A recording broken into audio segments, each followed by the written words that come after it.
Watch It Burn and Rust by Delimeful. Chapter 3. Trust. They stayed like that, curled up against the wall in an almost hug for what seemed like hours. Patton was too blissed out to worry about being overbearing, a low purr curling from his throat, and so the cuddling continued until Virgil's hand slid off his back. He peered up, curious, and was alarmed to see that the human's eyes were closed, his body gone limp.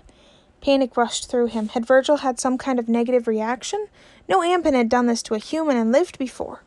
He hesitated, and then stretched up and patted at Virgil's cheeks, careful not to poke too hard. For creatures that could survive near anything, humans were so soft. "Virgil! Virgil!" he called, the name twisting oddly in his mouth. "Wake up!" "Patton?" his human mumbled, turning his head away from the insistent pats. His eyelids kept drooping, even as he struggled to stay awake, eyes darting around. "Danger?" "No, but are you okay?" Patton pressed his ear to Virgil, hearing a concerningly small amount of heartbeats. "Sick?" Virgil quirked the ends of his lips. "No. Rest. Sleep. It's okay." He leaned his head back again, curling his arms a little more around Patton as he fell back to sleep. Sleepiness wasn't a common reaction, but it wasn't really dangerous. He still worried, but supposed that Virgil would know his own limits best. Even so, he kept the flow of energy cut off as he sank into a content sleep himself. He got more worried after Virgil ended up asleep for way longer than normal, but once the human finally woke up, he didn't seem all that concerned. "Patton?" he asked, staring across the room where Patton was sitting, antenna flat against his skull. "Okay?" "No," Patton answered miserably in common, and Virgil straightened, scanning the room. "I'm sorry. You were asleep for so long because of me." Sleep okay," Virgil responded, uncertain. "No bad." Patton shook his head, willing the human to understand. "My fault. I stole energy from you. I'm sorry, Virgil." There was a pause while Virgil mouthed a few of the words before the sentence seemed to click. "Ah. Ampin, yeah? Sick?" Patton blinked. Virgil knew about his species already? "No hurt. Sleep. Okay to—" Virgil's eyes flicked back and forth, as though searching for a word. "Help. Okay to help you. Sleep okay." He did that lip curl again, eyes creasing slightly, and Patton was overcome with gratitude and fondness. He choked out a stifled half-sob of relief, and the expression dropped off Virgil's face. "Sorry. Sorry." Virgil frantically tried the soothing Ampin call, and Patton shook his head again, scrambling back over to the human space. He grabbed Virgil's shaky hand, looking up at his brown eyes earnestly. "I'm happy. You're very kind, Virgil." Near instantly, Virgil's face changed to that blazing red-pink, and he ducked his head. "No, no." "Yes, yes," Patton crowed back, struck with the delightful revelation that the red expression meant embarrassment. "You are kind and nice and soft, and you helped me." His voice cracked. "You helped me. Thank you." "You help too," Virgil muttered, chin still tucked against his chest. "Before you come, no talk. Human, Ampin, guard, no talk. No help, no—" He touched Patton's hand, feather light. His heart ached. "We help each other now, yeah?" Virgil did the half-smile. "Yeah." Things after that settled into a sort of rhythm. His corner long abandoned, Patton found comfort in just laying next to Virgil, who never seemed bothered at all by the companionship. It was nice, knowing that there was someone on this ship that actually cared about him. The fact that that someone just so happened to be a human was both a hilarious and reassuring bonus. Whenever they were both awake, they practiced speaking. Virgil was a quick learner now that he was actually being taught, rather than puzzling out bits and pieces of the language himself. He often asked about what the word was like in Patton's home language as well, doing his best to mimic the sounds despite his vocal cords not being built for such things. Patton was touched, and over time, picked up a few human words as well. They talked for hours, until one of them, generally Virgil, got tired, and as Virgil's sentences became smoother, fuller, Patton learned more and more about humans, or at least his human. They only had one heart, though it was huge compared to all 7 of Patton's. The teeth-baring and lip-curling was the human version of a smile, and they had no antennae or feathers or fur for warmth, other than the hair on their head. Virgil's was a faded purple, and it didn't change unless he dyed it with chemicals from his home. Virgil spoke about home a lot. He made it sound a lot less threatening than Patton suspected it really was, but it was clear that the human missed it. He'd never gotten to see the surface of other worlds, being abducted and trapped from his first moment in space.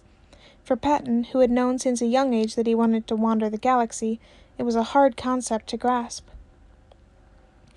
In return, he shared details about his own home, local phrases in his own language, the children he often watched while visiting.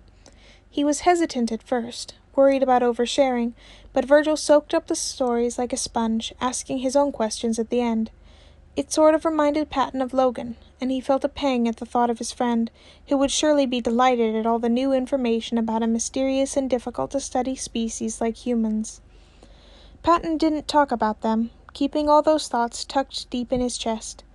In some small way, he still hoped they'd find them, that Virgil could meet them properly and get to know them firsthand.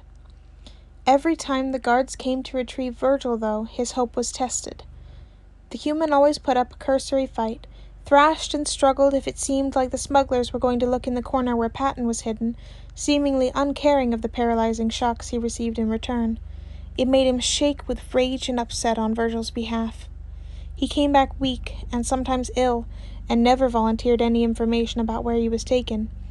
Patton silently wondered what in the world they could be taking from a human, but never asked, only curling up with him and comforting him with their familiar tune. It was a bit after such a time that Virgil drew Patton's attention to something he should have realized long before. His hand paused in its aimless petting, and he gently rubbed a thumb over something, making Patton shiver and look up in confusion. "You have, sharp, small things," he offered tentatively, staring at Patton's back. It took a long second to understand, and then Patton shuffled his shoulders, feeling out the follicles. His face lit up. "My pin feathers!" "Your what?" Virgil asked, brow still wrinkled in the human expression for concern. "Pin feathers! They're coming in! My feathers are growing back!" He tried to rattle the pin feathers, but found they were still too short, barely emerged. Now that he knew, they itched like crazy. He resisted the urge to tug at them, knowing that splattering blood all over the cell was the last thing they needed. "Good? Good," Virgil encouraged, still a bit confused. "That not normal?" Patton hesitated, the blind joy fading. The smugglers took them from me. Most Ampans can't grow them back in captivity. Can't touch when trapped. His were going back, though. They were going to tear all of them out again. He didn't realize he had voiced the thought aloud until Virgil made a low, upset sound in his throat. It was more feral than most of the noises he made, and when Patton turned to look, the human seemed furious. "No. No. They don't touch you." Patton nodded, still a bit shaky. "Right. I'll hide. I'll keep you safe. Promise," Virgil said, calling on a human oath word. Patton felt some of the terror rescind, burying his face into Virgil's shirt. They'd be okay, he told himself resolutely. And for a while they were. His pin feathers continued to grow, bolstered by Virgil's tendency to constantly have some part of him touching Patton, as though worried the Ampan would disappear if he lost contact. They traded histories, myths, and then songs, which made Virgil go that red-pink again, but he shared the human melodies despite his shyness. He talked about human music with a desperate sort of longing, and Patton listened to his recreations with attentiveness, memorizing the notes. He whistled them sometimes, after Virgil was thrown back into their cell, so long as his throat wasn't too closed up to get the sound out. He tried not to let Virgil see how upset he was, since it made the human upset as well, but every time he came back incoherent and in pain, Patton's heart broke a little bit more. In contrast with the snarling visage that always greeted the guards, Virgil was exceedingly careful with Patton, especially after he mentioned that the pin feathers could break and lead to excessive bleeding if he didn't notice the break right away. It was endearing to watch him ghost his hands around as though Patton was made of glass. and then freak out when he absent-mindedly brushed a hand over him and the pin feather sheaths began to crumble right off. After Patton managed to calm him down, and what an odd thought, him calming down a human, he began the repetitive process of working the dried-up covers off of his feathers, internally delighting every time one was fully revealed. He'd never been particularly vain about them, but after thinking he was going to die in their absence, he found himself relieved by their proper return. Virgil watched him carefully, even after being reassured that getting rid of old pin feathers was a normal part of the process. Eyes intent in a way that Patton would have called predatory at the beginning of their relationship. He knew better now, and offered him a few of the more intact sheaths to sate his worry and curiosity. Eventually, most of his feathers were free, finally regrown and fully formed. He shook himself off, the last flakes of the pin feathers falling from him, and fluffed up like a hatchling in his excitement. "Look! Look!" He circled Virgil joyfully, showing him the way the feathers glowed in the shadows. "Pretty cool, huh, kiddo?" "Very cool," Virgil said, a small grin on his face. "Are they, broken easy? Delicate?" Patton provided, and Virgil nodded. "Nah, they're pretty strong. Here, feel." Virgil hesitated, going stiff, and Patton tilted his head with a worried warble, retracting his feathers slightly. "Virgil? You want me to touch?" he asked. "You sure?" "Yeah, why wouldn't I?" There was a long moment of silence, and Virgil shifted awkwardly against the wall. "You said before Impa need touch if they don't have feathers. You have feathers now, so you don't have to—" He hummed in frustration, trying to find the words. "It's okay if you want to not be touched. I won't hurt you or be mad. Promise." Understanding finally hit Patton, and guilt a moment later. Of course Virgil had noticed Patton's skittish behavior when they were first stuck here together.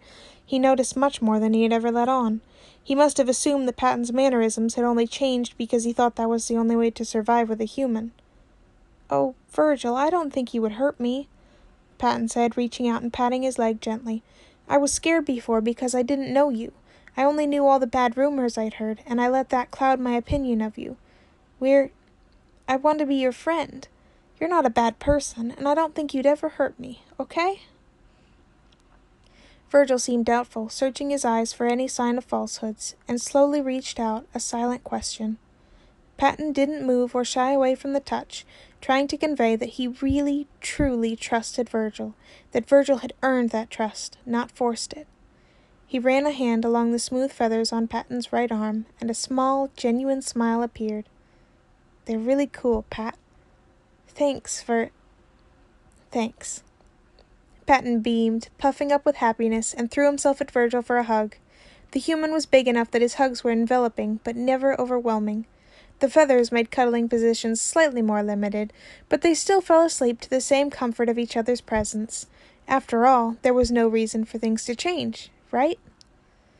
Until they woke up, and suddenly things weren't okay anymore.